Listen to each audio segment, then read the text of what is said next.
সহজ সরল চিটিং বাজদের মনটা গরম কেউ বলে না ভাই ন্যায্য কথা বলার মতো একটা মানুষ চাই আমরা ন্যায্য কথা বলার মতো একটা মানুষ চাই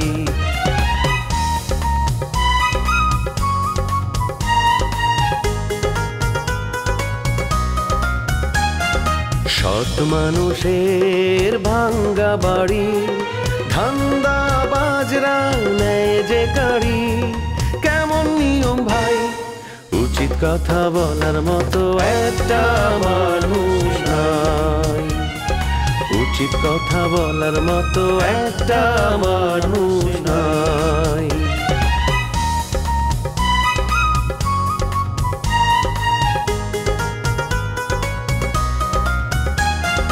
চোরের মায়ের বড় গলা মিথ্যা দিয়ে সত্য বলা ভদ্রলোকের ভাই এক সমাজেই বাস করে ভাই চিটার এন্ড জেন্টলম্যান।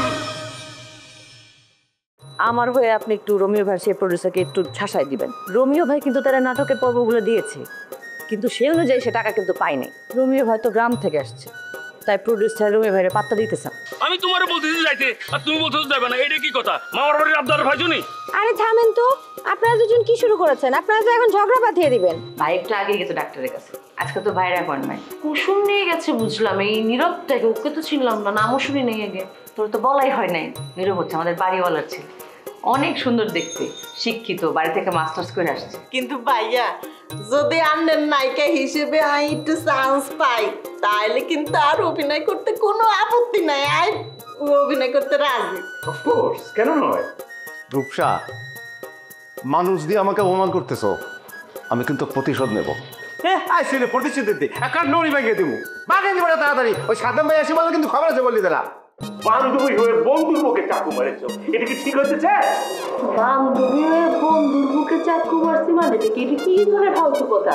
গাঞ্জা খেয়ে আসছো? কি বলতেছো? কার মুখে কে চাকু মারছে কিছু তো বলতেছি না। তুমি যে রোমের সাথে খারাপ ব্যবহার করেছো এটা আমি মানতে পারছি না। টাকার জন্য ওকে অপমান করেছো, এটা কি ঠিক বলা? হ্যাঁ করছি, না করে কোনো উপায় ছিল না। হ্যাঁ আমি একটা নাটকে অভিনয় করছি, তার জন্য সে আমাকে পারিশ্রমিক দিবে, সে টাকা দেয় না কেন? আমি কি মাগনা কাজ করতে আসছি? অন্যায় হয়েছে, আমি টাকা চাইতে পারি কিন্তু তুমি টাকা চাইতে পারো না। আমি টাকা চাইছি এটাই অন্যায়। আমি তার নাটকে অভিনয় করছি, আমি টাকা নিব না? ও আমি এখন খালি হাতে ঢ্যাং ঢ্যাং ঢ্যাং ঢ্যাং করতে গিয়ে গ্রামে যাবো? আরে আমি যদি গ্রামে যেয়ে দোকানদারি করতাম তাও মেলা টাকা কামাইতে পারতাম। এই চেঙ্গি ওই কথা বাদ দাও তো। তুমি তো রোজগার বাদ দিয়ে রোমের সঙ্গে ঢাকা এসেছো সংসার করার জন্য, এখন পোল্ট্রি মারছা? এ তোমার কেমন ভালোবাসা গো? ভালোবাসার ক্ষেত্রে প্রথম আগে আসে বন্ধু কিংবা বান্ধবী, তোমার ক্ষেত্রে তো বিপরীত চিত্র দেখলাম। রোমিও আমার ভালোবাসার যোগ্য না। হ্যাঁ আমি ওরে বিয়ে না করে বাইচে গেছি। রোমিও একটা বাটপার, ও যে কোনো মেয়ে দেখলে তার প্রেমে পড়ে যায়। এরকম ছেলের বিয়ে করলে আমার সংসার তো দুদিনও টিকতো না। আসছে রোমিওরে বিয়ে করতে। সুন্দরী মেয়েকে দেখলে প্রেমে পড়ে, এটা তো খালি রোমিওর দোষ না, এই দোষ তো আমারও ছিল। তাই বলে কি তুমি আমাকেও বাজে বলবে, খারাপ বলবে? অবশ্যই খারাপ বলবো, যার কারণে তোমার কপালে একটা বউ জুটে নাই, বিয়েও করতে পারো নাই। বিয়ে আমার কপালে নাই, এই জন্য আমার বিয়ে হয় নাই। এই জন্য তুমি আমার দোষ ধরতে পারো না। লঘু পাপে গুরুদণ্ড এইটা আমাকে দিতে পারো না। আমার চাইতে তোমার ঝামেলা অনেক বেশি। বিয়া করেছিলে, জামাই তোমাকে ছাইরে চলে গেছে, কি কারণে ছাইরে গেছে ওইটা নাইবা বললাম। ওইখানে তো ভালো মেয়ের পরিচয় তুমি বহন করো না। শুনো বলে এটা ঢাকা দেখে তোমার কিছু বলতেছি না, যদি গেরাম হইতো না তখন তোমার সাইজ করে দিতাম। আর তোমার রোমিও তোমার কত টাকা দিছে? হ্যাঁ এই সাউথ সার্ভিসে করতেছো, কত টাকা পাইছো, কত টাকা বিক্রি হইছো? এই চিন্তা এইভাবে কথা বলুন না তো, বুলেট কোনো টাকা বিক্রি হয় না, স্বার্থের টানে দূরে সরে যায় না। বুলেট হচ্ছে রোমিওর বন্ধু, বন্ধুর টানে সবসময় বুলেট ওর পাশে থাকবে, ওর জন্য জীবন দিয়ে ফেলবে। স্বার্থের টানে যেরকম করে তুমি দূরে চলে যাচ্ছ, রোমিও ওরকম না, আমি ওরকম না। বাবা এত ভালো বন্ধু, তো তোমার বন্ধু রেখো আমার টাকা দিতে, আমি টাকা নিয়ে গ্রামে চলে যাবো। তোমার টাকা পাওয়া যাবে, শিউলি নিচে আছে, টাকা ম্যানেজ করছে, ম্যানেজ করার পরে তোমার হাতে দিয়ে দেবে। শিউলি? শিউলি কেন টাকা ম্যানেজ করতেছে? তার কি ঠেকাটা বসতে? দাঁড়ো আমি শিউলিরে মানা করে দিতেছি। আরে আপনার ঝামেলা করো না তো, রোমি একটা ভালো মানুষ, পাবলিকের হাতে মায়ের কাজ বিপদে পড়ুক, এটা কি তুমি চাও? অন্যায় করে শাস্তি না পাইলে সে অন্যায় বারবার করতেই থাকে, বারবার বাড়তেই থাকে অন্যায়। রোমি কোনো অন্যায় করে নাই, তার কারণে তুমি মানুষের কাছে পরিচিত পেয়েছো, সুনাম যশ খ্যাতি সবকিছু হয়েছে, এটা তুমি ভুলে যাচ্ছ। শোনো, আমি তোমার জ্ঞান নিয়ে চলি না, যাও তুমি তোমার বন্ধুরে জ্ঞান দিয়ে আসো, যাও। আমার বন্ধু তো তোমাকে ভুলতে পারে না। তুমি তাকে কি জাদু করেছো বলে তো সে তো ভুলতেই পারছে না। কি খেলা দিয়েছে বলে? আমার তো খায়া দেয়ার কাম নাই যে রোমিও রে জাদু করতে যাব। ওই যে নতুন একটা নায়িকা আছে না, রিমি, তোমার বন্ধু এখন ওই নায়িকার পিছে লা করে ঘুরে বেড়ায়, বুঝছো? একটা ফকিন্নি। তা করছে, লাইকের সাথে ঘোরাফেরা করছে, বিভিন্ন ক্যারেক্টারের বিষয়ে তাকে জ্ঞান দিচ্ছে, অভিনয় দেখাই দিচ্ছে। এইটা নিয়ে তাকে তুমি দোষারোপ করতে পারো না। ওই সাবধান করে সাবধান, ওই সাবধান।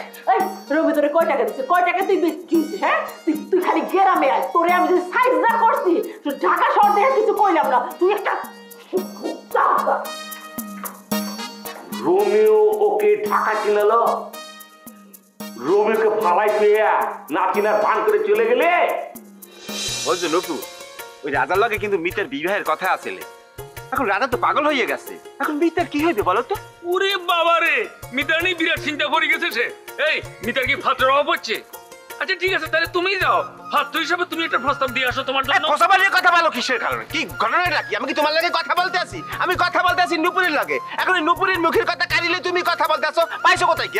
এবারে ঢাকা শহরে গ্রামের মতো আচরণ করলে তুমি কিন্তু দাম পাবে না, বলে দিলাম। আরে চুপ করেন তো, আপনাদের সাথে কথা বলে না একদম মজা পাওয়া যায় না। আপনারা কথায় কথায় শুধু ঝগড়া করেন। আরে কি এগুলো একদম ভালো লাগে না। শোনেন, আপনারা না আমার এলাকার মানুষ বলে আপনাদের সাথে কথা বলি, বুঝছেন? অন্য এলাকার মানুষ হলে আপনাদের দিকে ফিরেও তাকাতাম না, 100 হাত দূরে থাকতাম। আরে শুনো না, এই যে বেলা লুকিল এমন সব কথা বলে না, রাগ না করে পারা যায় না। আরে মিতু হলো বড় লোকের মেয়া, কিন্তু বিয়ে করবো না, সারা জীবন বিয়ে ছাড়া থাকবো, এটা নিয়ে হাতের মাথা ব্যথা কিনলে। মাথা ব্যথার কারণ আছে।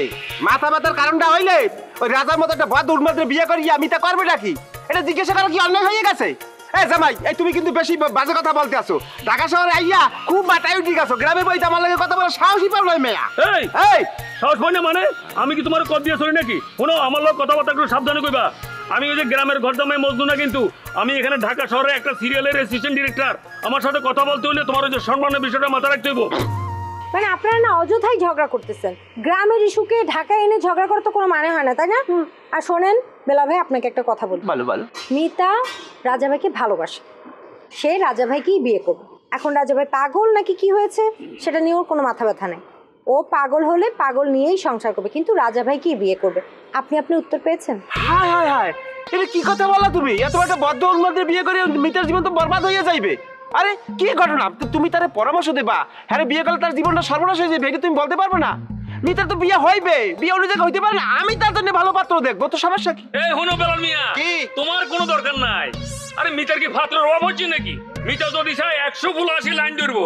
আর সবচেয়ে বড় কথা, এই প্রেম ভালোবাসা কোনো মর্ম বুঝুনি। আরে যার বইয়ের সাথে ভালো সম্পর্ক নয়, সারাক্ষণ ঝগড়া বিবাদ দুই থাকে, হাতে কি প্রেমের মর্ম বুঝতে আছে?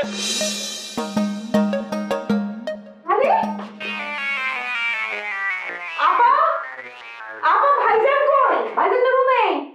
আপা ভাইজান রুমে নাই, তুমি এসে দেখো। কি কস? ভাইজান রুমে নাই মানে? ভাইজান তো রুমে নাই, এটাই তো কইতাছি। বাথরুমে মনে যায়। কি রে? ভাইজান তো বাথরুমের মধ্যে না, তাইলে? এই লোকটা নিজে পাগল হয়েছে, আমাদেরকে পাগল বানাতে থাকবো। তুই একটু সাথে গিয়ে দেখবি নাকি ভাইজান উপরে আছে কিনা? ভাইয়ের সাথে যাবে কেন? আর সাপ তো সে চিনেই না। আপা, আমি তোরে কইতেছি, ভাইয়ারে কিন্তু এই বাসায় রাখা খুব রিস্ক হয়ে গেছে, তারে বাড়িতে পাঠানোর ব্যবস্থা কর। আরে ভাইজান বাড়িতে গেলে তো আমাকেও যাওয়া লাগবো। ভাইজানটা কে দেখবো বাড়িতে? আম্মা দেখবো, আপা দেখবো। আচ্ছা, আমরা দুই বোন ভাইয়ার জন্য কি না করছি, আপা কি করছে? আপা দেখবো। আপার তুই কি এক হলি নাকি? আমি ভাইজানের বাড়ি চলে যাবো। এই তো তুই কথায় কথায় রাগ করলি, এটা রাগ করার মতো কথা? আরে প্রতিদিন একটা পাগল নিয়ে এমনি টানা হেঁচড়া করা যায়? দুলাভাই তো কাছেও আসে না। আরে তুই তো দুলাভাইয়ের বাড়িতে পাঠালি আমার আনার জন্য, দুলাভাই তো যাইতে চাইছিল না। একটা বেকার লোক সারা দিন খালি চোখের সামনে এমনি এমনি ঘুরেফেরা করে, একটা কাজও করে না। আমরা দুইজন মাইয়া হইয়াও ভাইয়ারা নিয়ে কত দৌড়াদৌড়ি করি। আরে বোন, ভাইজান তো আমাকে আপন ভাই, তার জন্য আমার আর তোর যে মায়া সেটা কি দুলাভাইয়ের হইব? জীবনও না। তার বউয়ের ভাই পাগল, এই বিষয়টা সে বিরক্ত, ব্যাপারটা তোর বুঝতে হইব। আমার সাথে তো ভাইজানের রক্তের সম্পর্ক, দুলাভাইয়ের সাথে তো তা নাই, এজন্য তার আমার মতো মায়া লাগবো না। বুঝছি, কিন্তু তারপরেও কত মানুষ আছে না, রক্তের সম্পর্ক না হইলেও ভেতরে মানুষের জন্য মায়া আছে। এই যে দেখো, নীরবের সাথে তো ভাইজানের কোনো রক্তের সম্পর্ক নাই, তারপরও ভাইরানি প্রতিদিন সে ডাক্তারের কাছে যায়। শোন, এইখানে আমার একটা যুক্তি আছে, তুই বলতে বললে আমি বলতে পারি, বলবো? বলো। তুমি তো আজকাল সব কথায় যুক্তি খাড়া করো। তোমার এই শিক্ষিত বানাইয়া ভাই একটা বিরাট ভুলই করছে। তোমার এই জ্ঞানের জন্য স্বাধীনভাবে চলাফেরা করাই তো দেখি মুশকিল হয়ে গেছে। হে কুসুম, তোর ব্যবহার তো পাল্টাই গেছে, তাড়াহুড়া করতেছিস কেন তুই? কই তাড়াহুড়া করতেছি? আমার ব্যবহার কই বদলাইলো? তুমি নীরব নিয়ে যেন কি বলতে চাইছিলা সেটা কও। বলি, নীরব যদি তোরে লাইক না করতো তাহলে নীরবের কি ঠেকা পড়ছে আমাকে ভাইজানরে সে নিয়ে হাসপাতালে যাইব, বুঝোস না? আমার মনে হয় নীরব তোরে ভালোবেসে ফেলছে। এখন তোর কি অবস্থা সেটা তুই কইতে পারবি, আমি তো জানি না। না, শুধুমাত্র আমার জন্যই ভাইজানরে সে ডাক্তারের কাছে আনা নেওয়া করে এই কথাটা আমি মানি না। তবে আমার প্রতি তার একটা এক্সট্রা টান আছে, এইটুকু আমি বুঝি। সে আমারে লাইক করে। তুই তারে লাইক করস না? সত্যি কথা কম, আমারও তারে একটু একটু ভালো লাগতেছে। শোন, এরকম ইনাই বিনাই বলার দরকার তো নাই, ভালো করে বল, সমস্যা নাই। নীরব তো ভালো ছেলেই, তোরা যেহেতু বিয়ে দিতে হইব তাহলে ভালো পাত্র পাইছি, হাত ছাড়া করুন কেন? আরে আপা ধুর, ভাইয়া আগে ভালো হোক, এইসব বিষয়ে পরে কথা বলার অনেক সুযোগ আসে। হ্যাঁ ঠিকই, চল তাহলে যাই। ভাইজানরে বুঝতেই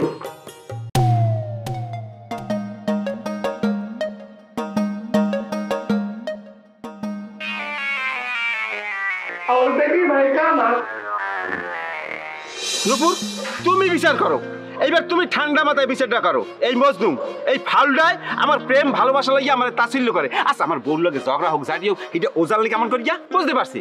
আমি বুঝতে পারছি আমার লাগে ইচ্ছা করে সে ঝগড়া করতেছে। শুটিং তো শেষ, হ্যাঁ, আমার দাম কমে গেছে। আমি কই দিলাম বাড়ি গিয়ে আমি তোমার দেখ খেলাম, বলে দিলাম। উফ, আমার খুব বিরক্ত লাগছে আপনাদের এই ঝগড়ার মতন। আমি নাই, এই মজনু ভাই আমি গেলাম। আর যাইবা মানে? হ্যাঁ, তুই শুনলাম না সে আমার হুমকি দিছে? শোনো, একটা কথা বলে রাখি, আমি তো গ্রামে যাইতেছি, গ্রামে যাই আমাদের ঘর জমি সমিতির লোকজন মিলা হেতের ইচ্ছা মতো দোলাই দিমু। মজনু, এই পিঠের চামড়া করলে থাকবে না, এটা পরতে পরতে উঠে যাইবে। জামাই বললে কিন্তু তুমি মাপ পাবা না, বোঝো নাই? ওই গ্রামে গেলে এককালে ভাঙে যাইবে। ওই যে রমজান আছে না, তো গ্রামে নাই।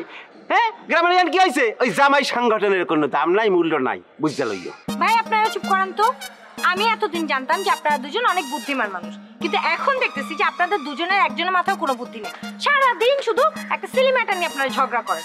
আচ্ছা, গ্রামের ইস্যু নিয়ে যদি এখন ঢাকা ইস্যু আপনারা একই ঝগড়া করেন তাহলে কি এটা মানায় বলেন? তো একদমই বেমানায়, একদম। মানে আমি এতক্ষণ না এর দিকে দাঁড়িয়ে থেকে আমার সময়টা নষ্ট হচ্ছে, আমি গেলাম।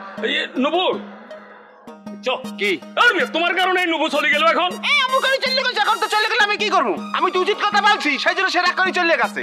আরে বোঝো না কা, তোমার লাগে কত তোমার উপর দিয়ে হারে ঘায়ল করছি, এটা তো বলতে হইবে। হ্যাঁ, ও তার মানে তুমি এখানে ফেস পাচ্ছ এখানে কেন? যে এবার বুঝছি কত বড় স্যাক্রিফাইস, পাগল রে বিয়ে করবে জীবনেও না। শিউলি, আমি আসলে মহা বিপদের মধ্যে আছি, মানে বিপদে পড়েই তোমার কাছে আসছি। আজকে তোমার বাসায় থাকতেছে, একটু জায়গা দিবা? আরে কোনো সমস্যা নাই, থাকবা, কিন্তু তুমি তো শামসুরের বাসায় থাকো, তো ওইখানে থাকতে পারবা না কেন? সমস্যাটা কি আমার জানা দরকার, কারণ এখানে যারা থাকে সবাই তো তোমার আন্ডারে চাকরি করে না। আরে কাজ করলে কি হবে, চাকরি করলে কি হবে কও? আমার দুই প্রতিপক্ষ এক জায়গায় এসে উঠছে, আমি একজনরে ঢাকায় আনলাম, তার এত বড় উপকারটা আমি করলাম, অথচ সেই আমার সাথে এখন বেইমানি শুরু করছে। এই দুঃখ আমি কই রাখি কও? তুমি কাদের কথা বলতেছো আমি তো বুঝতে পারতেছি না। দেখো, আমার সহজ করে না বললাম, একটু কমই বুঝি, খোলাখুলি করে কত। পারুল আর নাফিজা এরা দুইজন এক হয়ে এই বাসায় উঠছে, আর দুইজন আমার পিছনে যে পরিমাণে লাগছে, যে দুর্ব্যবহারটা আমার সাথে করছে, আমি ভাবতেই পারতেছি না। এখন আমার সাথে দুর্ব্যবহার করতেছে, তারা নাকি কালকেই চলে যাবে গ্রামে। এখন তুমি বলো, এদের সাথে এক বাড়িতে আমি কেমনে থাকি? আমার মনটা ওরা ভাঙ্গা চৌচির কইরা দিছে। হাই রে রমিও ভাই, তুমি ওই দুই মেয়ে মানুষের ভয়ে বাসা ছেড়ে চলে আসছো। রমিও ভাই, তোমার না দিন দিন মাথার বুদ্ধি শুধু সব কমে যেতেছে। আরে তুমি তো ট্রেন সেটার, তুমি গ্রামের সব গ্রাম্য ভূতগুলোর ঢাকায় আসার ট্রেন দেখাই দিছো, এখন তোমার ওরা খেদায় দেওয়ার বন্দি করতেছে। তুমি ওকে না দেখাইলে ওরা জীবনে ঢাকায় এসে কাজ করতে পারতো, অভিনয় করতে পারতো। ওরা মনে হয় ব্যাপারটা ভুলে গেছে, আর তুমিও ঠিক মতো ওকে বুঝাইতে পারো না, এই জন্য এই অবস্থা। আমি যে ওকে ঢাকায় আনছি সেইটা ওরা ভুলে গেছে। আমার নাটক শেষ, আমার উপর থেকে ওদের শ্রদ্ধাবোধ উঠে গেছে। আর পারুল পারুল তো কথায় কথায় আমারে অপমান করে। ওর ব্যবহারটা দেখলে মনে হয় থাপড়া একদম তাপ ফালায় দেয়। তা আমরা বিটি আমার লগে পাঙ্গাল হয়। আরে এইভাবে অপমান করে কথা বলো না তো। পারুল আপা অনেক বুদ্ধিমতী মেয়ে, ভালো মেয়ে, তাও তুমি এভাবে বাজে কথা বলতে পারলা? আচ্ছা যাই হোক, যেভাবে হোক তুমি আমাকে বাড়িতে আসছো, আমি অনেক খুশি হয়েছি। তবে তোমরা শামসুফের বাসায় যে আনন্দ সহকারে দিন কাটাও, এই বাসায় মনে হয় না পারবা, কারণ এই বাসায় তো দুলা ভাই আছে। তোমার সাথে তো দুলা ভাইয়ের বোঝা করাটা ভালো না। কি নায়িকা, নাটক তো শেষ, এখন কি করবেন? কি আর করবো, কাছে চলে যাবো। নাটক করা শেষ, আর কোনো সিরিয়াল টিরিয়াল করবেন না? না, যদি রোমিও ভাই নতুন কোনো নাটক আবার শুরু করে তাহলে ওনার সাথেই কাজ করব, অন্য কোথাও আসলে করব না। কি বলেন, নাটকের লাইনে একবার ঢুকলেন, এখন নাটক ছেড়ে দেবেন? আপনি যদি চান তাহলে কয়েকজন বিখ্যাত ডিরেক্টরকে আমি বলে দিতে পারি। আমার আর আপনার জুটি তো মানুষ খুব পছন্দ করছে। আপনি যদি চান আর একটা সিরিয়াল একসাথে করতে চাই। অ্যাকচুয়ালি আমার কোনো ইচ্ছা নেই, প্রফেশনালি আমি অ্যাক্টিংটাকে বেছে নিইনি। আর তাছাড়া এখানে যখন এসেছি, মিতা যখন অভিনয় করেছি, আমি চেয়েছি ঠিক আছে আমি একটু করি, শখের বসে একটা কাজ করেছি। এখন যখন মিতাই অ্যাক্টিং ছেড়ে দিয়েছে তাহলে আর আমি করে কি লাভ বলে, আমিও করব। মিতা তো অভিনয় ছেড়ে ঘর সংসার করব, আপনি কি করবেন? শুনছি আপনিও সিঙ্গেল, আপনার পরিকল্পনা কি? আমার পরিকল্পনা নিয়ে আমি আসলে কারোর সাথে শেয়ার করতে চাই না। আর তাছাড়া আমার ব্যক্তিগত প্রসঙ্গ নিয়ে আমি বাইরের মানুষের সাথে কেন আলাপ করবো বলেন তো? আমরা একসাথে এতদিন কাজ করলাম, আমাদের ভিতরে তো এক ধরনের একটা সম্পর্ক তৈরি হয়েছে, তাই না?